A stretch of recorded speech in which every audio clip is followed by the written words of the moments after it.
الله الرحمن الرحيم. الحمد لله رب العالمين. نحمده ونستعينه ونؤمن به ونتوكل عليه. وأشهد أن لا إله إلا الله وحده لا شريك له. وأشهد أن محمدا عبده ورسوله. رب اشرح لي صدري ويسر لي أمري واحلل عقدة من لساني يفقه قولي. As is customary, we begin, and as is due to Allah subhanahu wa ta'ala, we begin in Allah's name. And we begin by praising Him and thanking Him and reaffirming our belief in Him. I bear witness that there is no God but Allah, and that He's one without partner, without associates, without son or daughter, mother or father. And that Prophet Muhammad sallallahu alaihi wasallam is His final prophet and messenger. And as is customary in the beginning of a khutbah, the khatib will usually recite 4 ayat from the Quran, which I just recited. رَبِّ اشْرَحْ لِي صَدْرِي وَيَسِّرْ لِي أَمْرِي وَاحْلُلْ عُقْدَةً مِّن لِسَانِي يَفْقَهُ قَوْلِي. And this is a dua that Prophet Musa alayhi salam made to Allah subhanahu wa ta'ala before he went in front of Pharaoh. So Musa alayhi salam, he used to have an issue with his speech. So maybe it was a stutter, maybe there was something there. So when Allah gave him this command and he and his brother were commanded to go to Pharaoh, Musa said, Rabbi shrah li sadri. Oh Allah, open for me my chest. Rabbi shrah li sadri. Wa yassir li amri.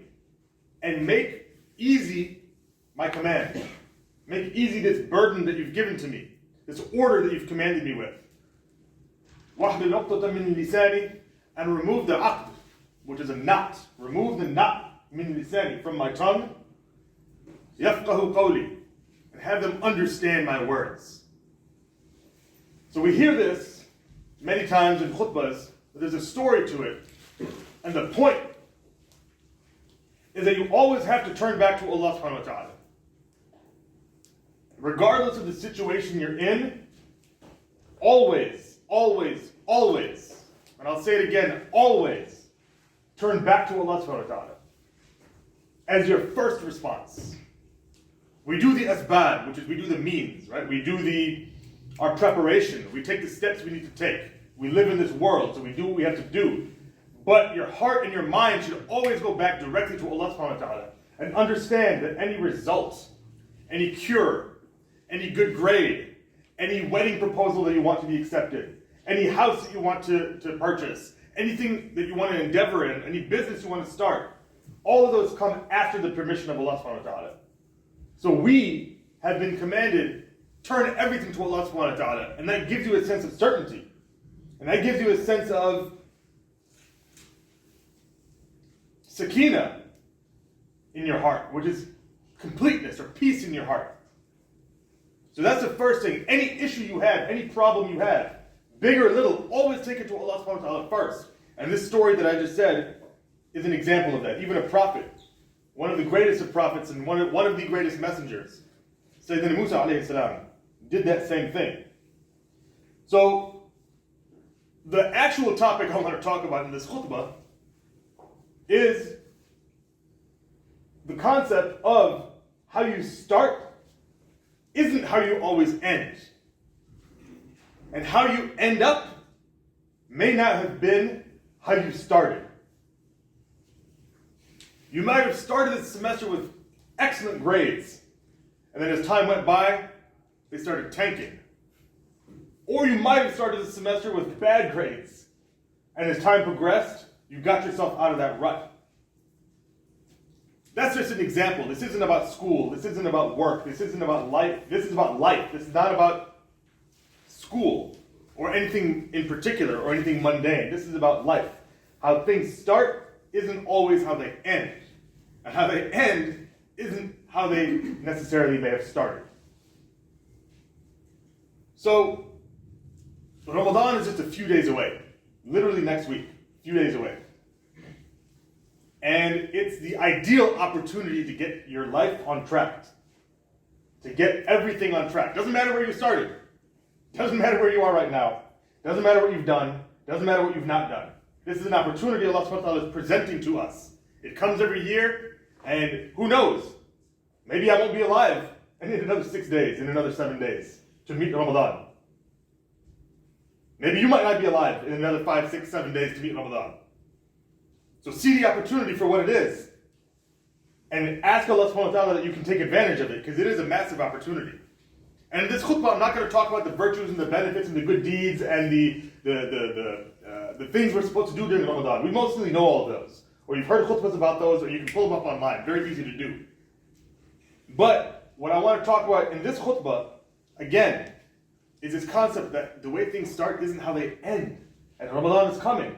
So no matter where you are right now, it doesn't matter where you're starting off right now. It doesn't matter what your situation is. It doesn't matter how things look right now. What matters is what you do and where you end up. Okay? The last time I was here, last month, there was a khutbah that I gave, and I mentioned a hadith.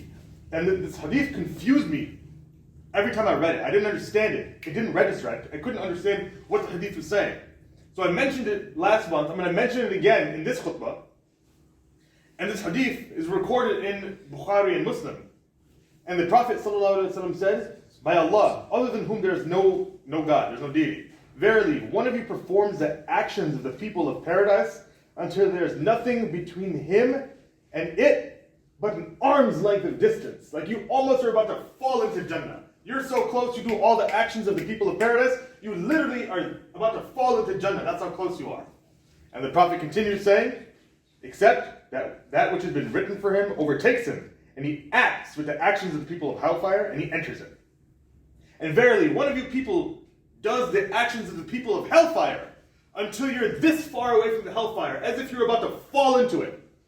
As if it's already predetermined and destined, you're going to hell. You're this far from it, and then what's written for you overtakes you, and you do the actions of the people of paradise, and you enter paradise. So that hadith confused me, because I was thinking, what does it mean? Does it mean that your end is just predestined, and that's all you should focus on?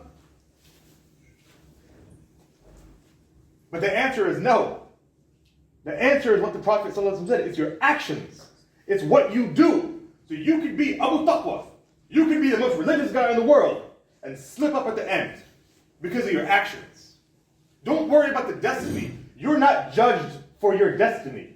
Allah will not hold you accountable for what He has written or for what He has written. You will be held accountable for what you do. Action is the only thing that matters. Your belief, the right belief, and the right actions. So, the theme again. The way things start is not how they end. And the way things end is not always how they start. There are some brothers standing in the back, so if some brothers can move forward, make some space, please.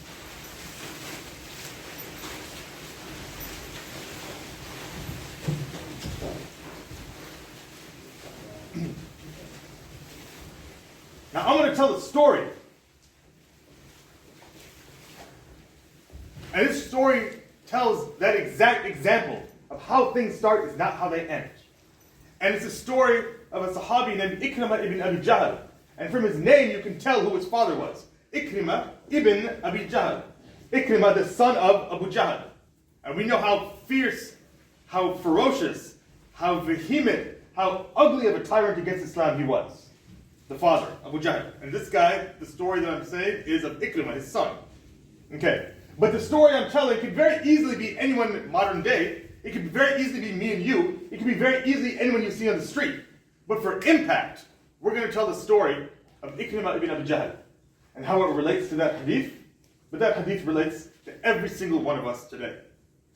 So Ikrimah, to set the backdrop, he was in his late 20s at the time that the Prophet ﷺ was granted Nubuwwah, when he was given the revelation, the message of Islam.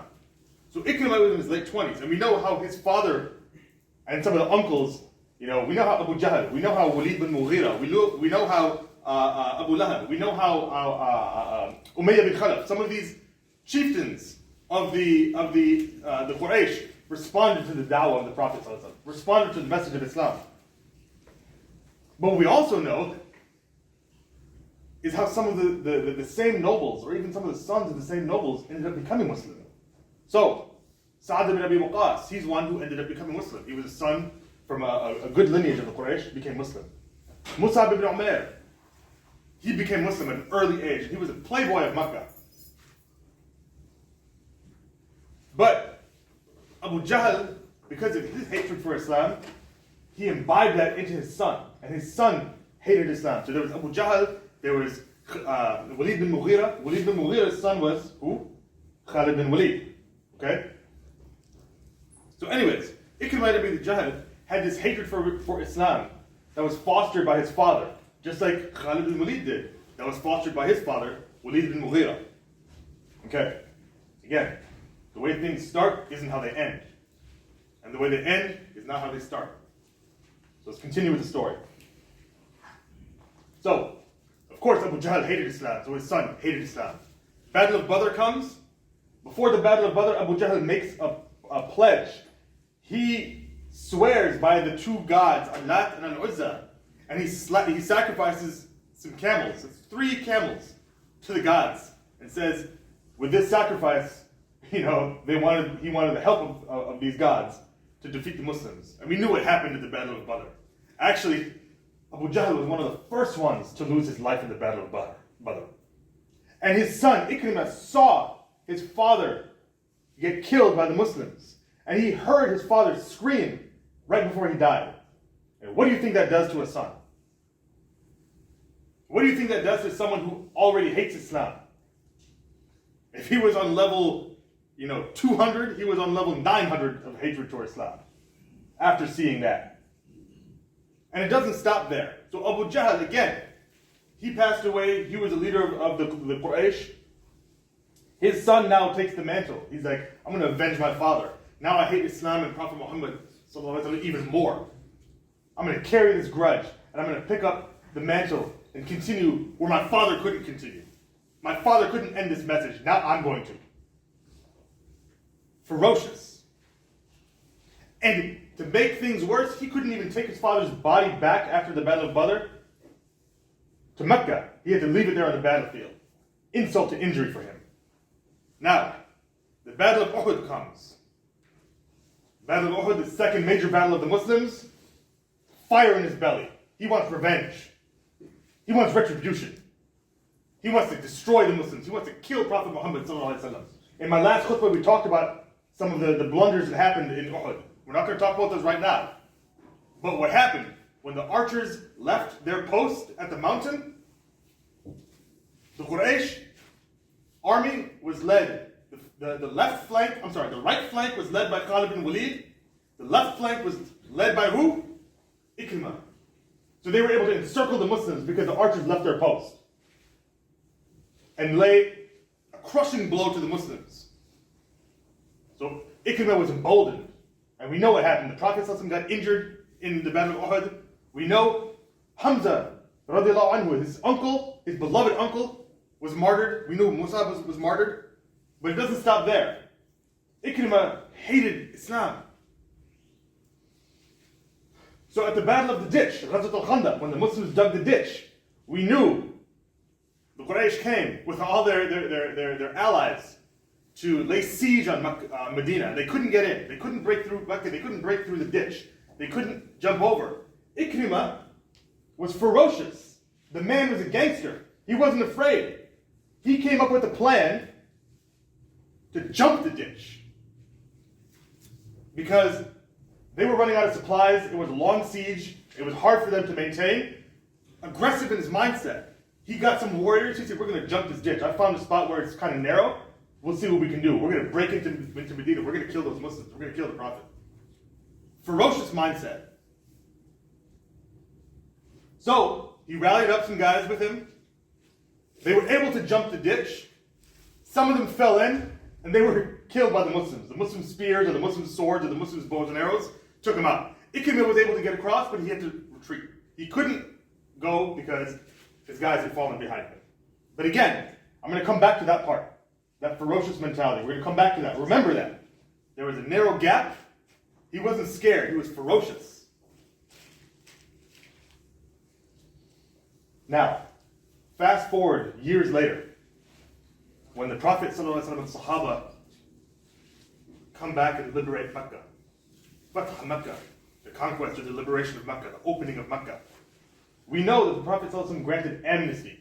He wasn't coming there to shed blood. He wasn't coming there for revenge. He wasn't coming there to take stuff back. He wasn't coming there to humiliate anyone or to hurt anyone.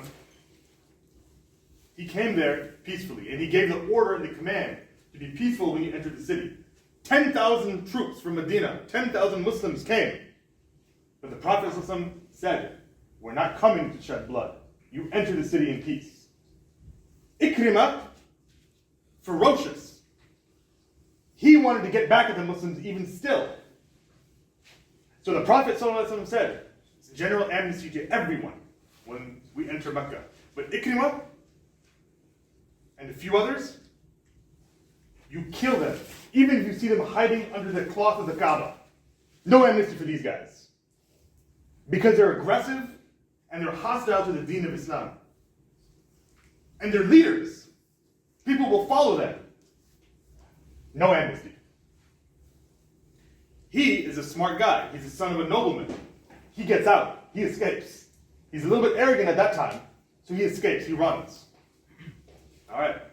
Now the story gets interesting. Because of the way the Prophet ﷺ came into Mecca, and because of the way that people saw that he's not coming, he very easily could have gotten revenge. It could have been a bloodbath.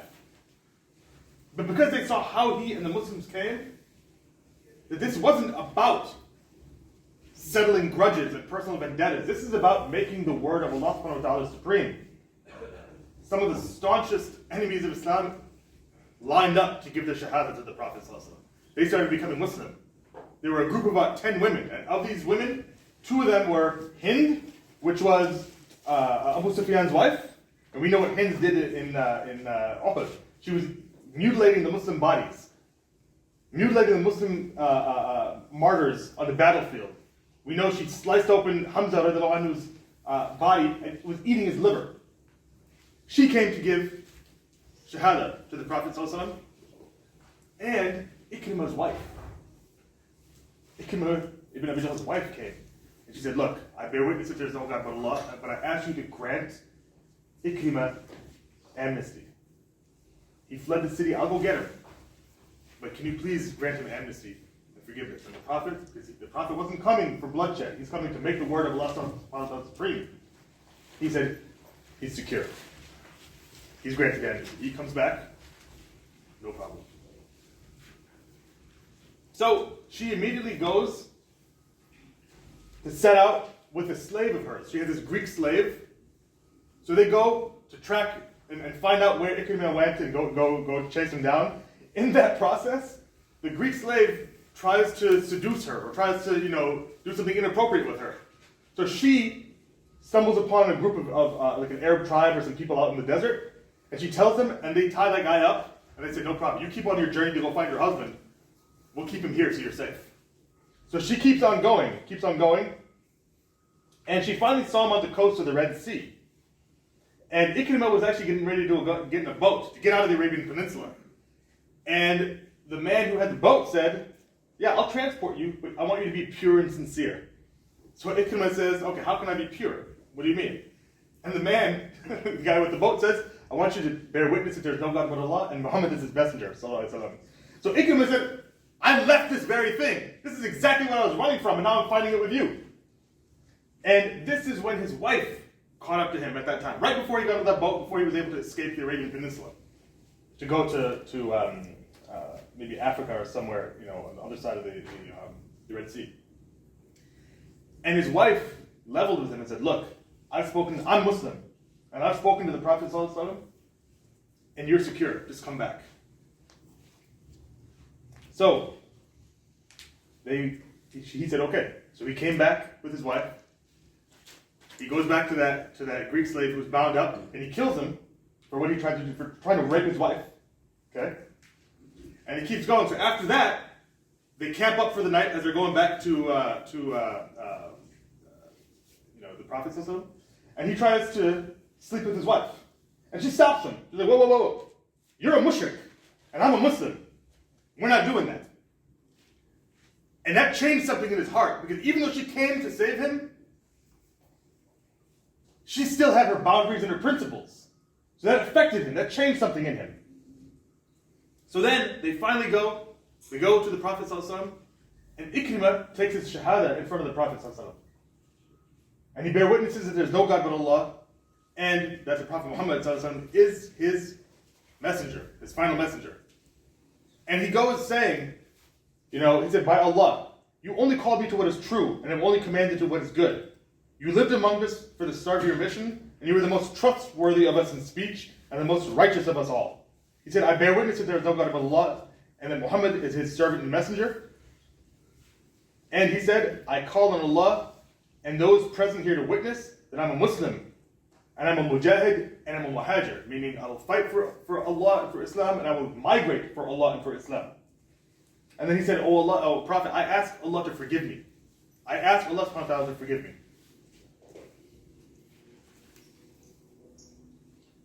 أقول قول هذا واستغفر الله العظيم. We beg Allah subhanahu wa ta'ala for forgiveness.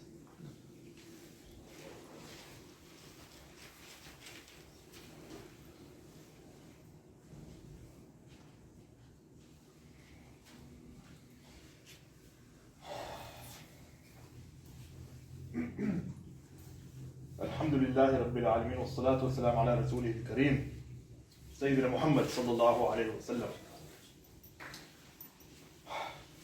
I'm going to wrap this khutbah up shortly, but the story doesn't end there with Ikrimah. So he becomes Muslim, and he's known as a dedicated Muslim, as a pious Muslim, as a sincere Muslim, as an honorable Muslim, as an honest Muslim, as a trustworthy Muslim, as a true Muslim. So, when the brothers, please move up. There's some people in back. You can move, and there's some space over there if anyone wants to go sit over there. Okay. But here's the end of the story.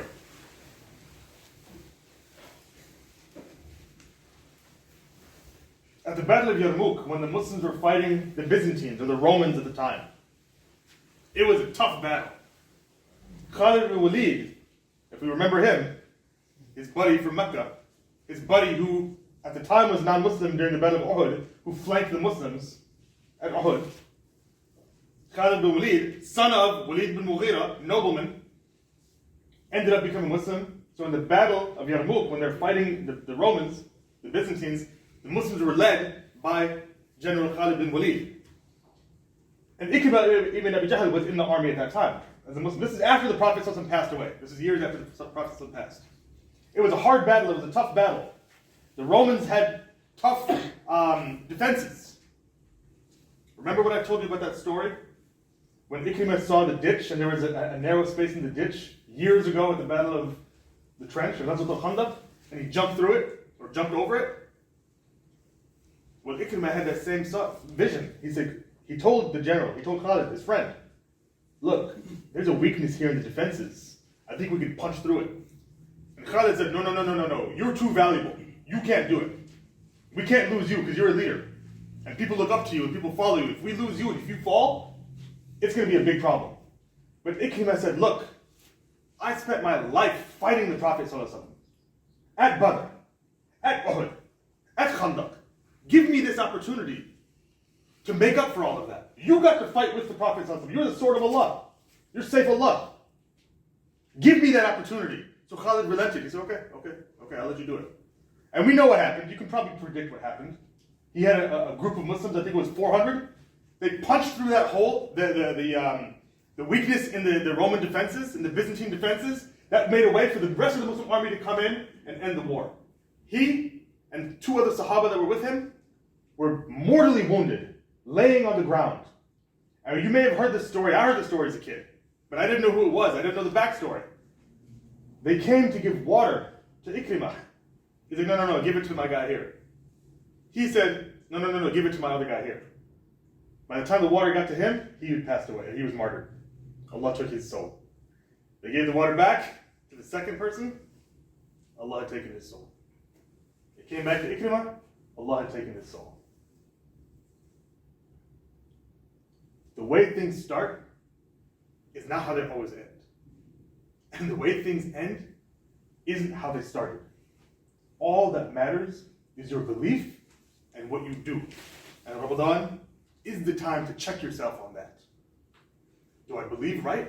And am I doing what I'm supposed to do? And if not, where you start is not where you end. And where you end isn't where you may have started. I beg Allah subhanahu wa ta'ala for forgiveness for anything wrong I've said.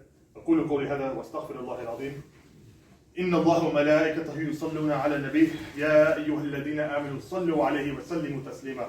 اللهم صل على سيدنا محمد وعلى آل محمد كما صليت على إبراهيم وعلى آل إبراهيم في العالمين إنك حميد مجيد. اللهم بارك على محمد وعلى آل محمد كما باركت على إبراهيم وعلى آل إبراهيم في العالمين إنك حميد مجيد. نقيم الصلاة.